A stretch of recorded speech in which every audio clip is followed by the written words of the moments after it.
কি রান্না করছো মা? মাংস। মাংস? আমারে একখান দিবা মা? তোর ঠাম্মা জানতে পারলে খুব রেখে যাইব।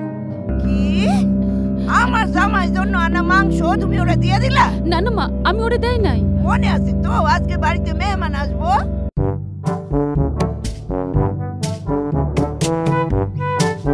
বাপরে বাপ, কি অসভ্য ভেড়ারা মাছপাতি নামাই দিল।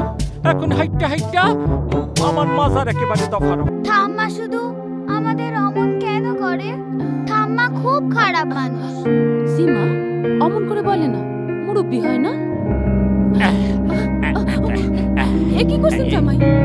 আপনি কি করতেছেন?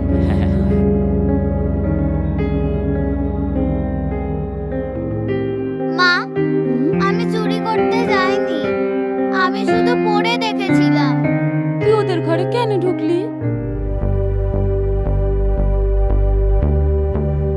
শোন, জামাইকে সব সময় চোখে চোখে রাখবি, আর ওই জামাইয়ের সব টাকা পয়সা সব নিজের আয়ত্তে রাখবি, বুঝলি?